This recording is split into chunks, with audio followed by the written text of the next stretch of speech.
শুধু কুট করে যাচ্ছি, যেহেতু আপনারা সিলেট সিটির মানুষ, শুধু আমি কুট করে যাচ্ছি, ইশারা দিলে আপনারা বুঝে ফেলবেন। হযরতে আদমকে আল্লাহ বানাইছেন, সবার আগের মানুষকে সবাই কয় না, সবার আগে আল্লাহ যাকে বানাইছেন তিনি হলেন হযরতে আদম। আদমকে যখন আল্লাহ বানানোর ইচ্ছা করেছিলেন, তখন ফেরেশতাদের কাছে ব্যক্ত করেছিলেন, ইন্নী জাইলুন ফিল আরদি খলিফা, আমার জমিনে আমি একজন খলিফা বানাবো, যে খলিফা আমার প্রতিনিধিত্ব করবে।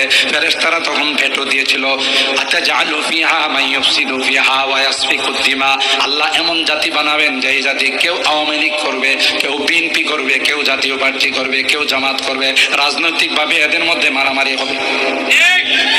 কথা কয় না? আল্লাহ না না, এই জাতি বানায়েন না,